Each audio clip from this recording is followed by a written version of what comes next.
So we got here today is a grilled avocado. The reason I grilled it is not just for the char marks, but creates a creaminess. And then I fill it with some ponzu, Mama Maria Chile oil, some raw onions for texture, and some freshness, and some awesome sea salt. Dope. They told me I could be the president, or my imagination heaven sent. Sky is the limit when you... Cheers, bro. So listen, we're it's good. So we're gonna talk about blends. Right. What is it that people don't know about blends? Because people always say, oh, I want a Pinot, I want a Cab, I want a Merlot, I want a whatever, a Syrah. But you went with the blend. While you're doing that, I'm gonna grill some avocados. I just feel like this blend with grilled avocados, a little special concoction is gonna go work out. But why did you go with a blend over a specific grape? First of all, that sounds good, and I can't wait to try this pairing with the blend, the 808 blend.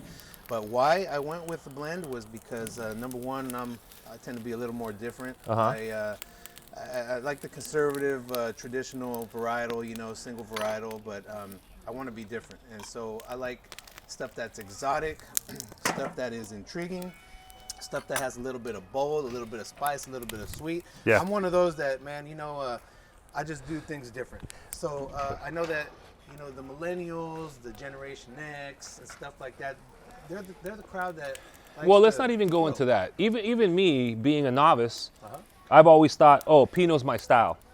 And if they didn't have Pinot, I don't know if I feel as confident. I didn't know if I was as confident ordering something else. So I think a blend gives you that comfort.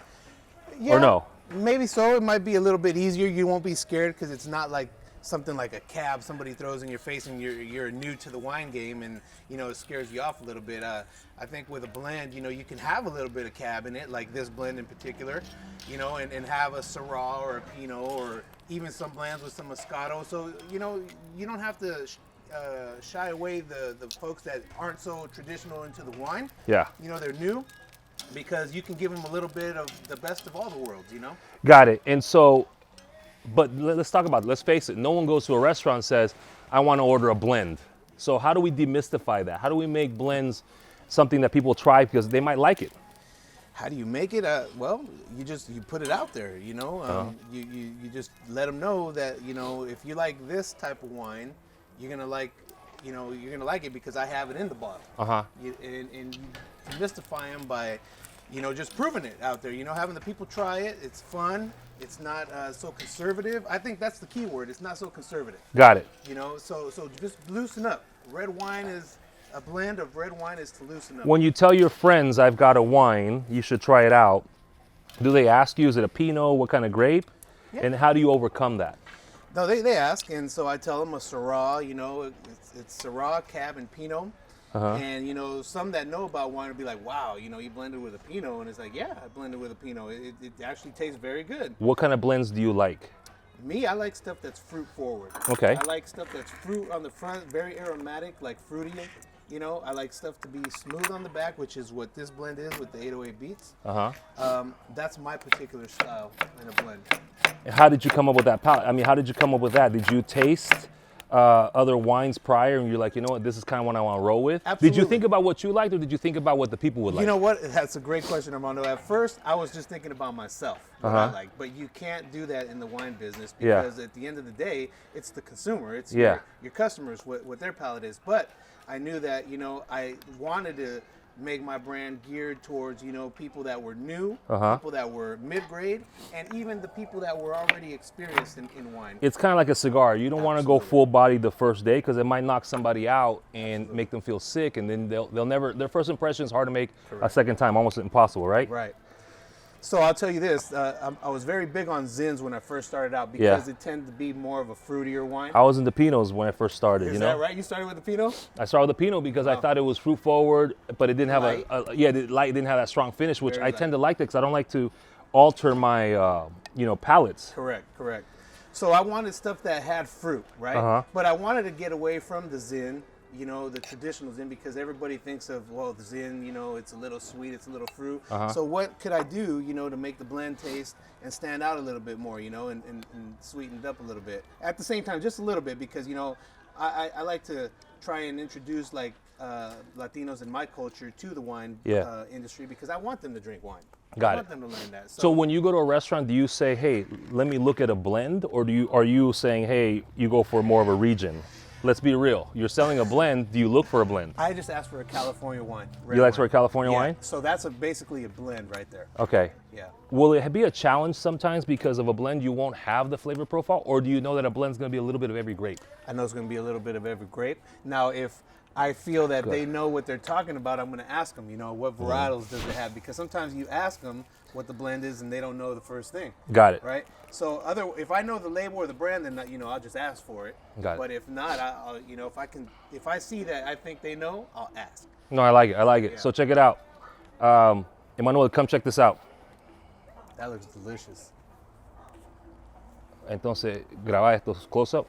So we got here today is a grilled avocado. The reason I grilled it is not just for the char marks, but creates a creaminess. And then I fill it with some ponzu, Mama Maria chili oil, some raw onions for texture, and some freshness, and some awesome sea salt. Dope. I can make all these sauces, but the reason I chose Mama Maria is because the new era of Nuevo Normal, we're gonna have to learn how to use other sauces because the novice cook, you come home from work, you don't have time to eat and create a whole new thing without eating delicious. So my thing is, let me show you how to make the base, but there's some cool sauces out in the industry. Absolutely. So shout out to Mama Maria, Yep. the Ascencio's out in LA. And so I want you to try it now. Okay. That So looks delicious, yeah, by the here's- way, brother. Here's the spoon. All right. So the way you're gonna do is you're gonna scoop a little bit. God dang, this is delicious.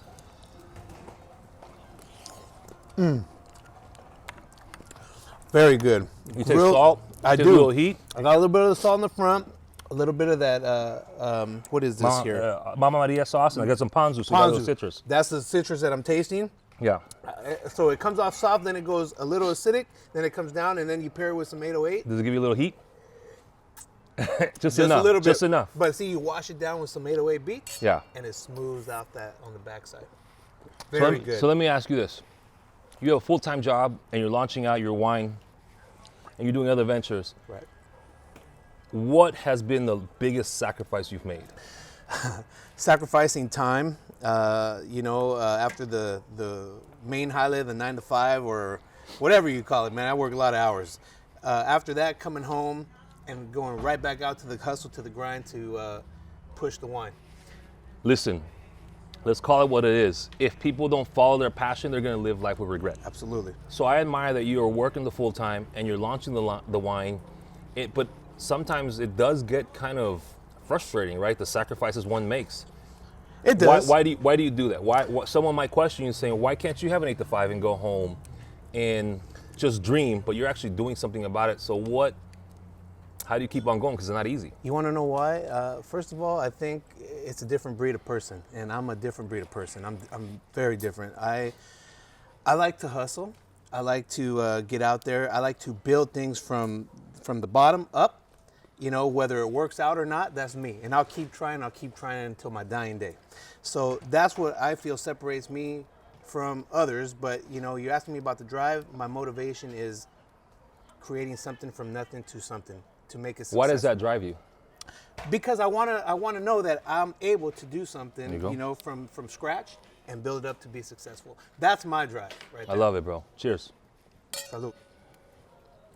So keep on drinking, enjoying the food. Very good. All right, Emmanuel. So I want to talk about blends because sometimes people are going with the specific. I want a Bordeaux, I want a Pinot, I want a Cab, a Merlot, whatever. Let's make it accessible. Just like when people want to try something new and it's intimidating, go for a blend. We paired it with a grilled avocado. It's so good too because it's creamy. It's got a little crunch. It does. But I also use Mama Maria Chile. The whole point of this is you got to support black and brown businesses.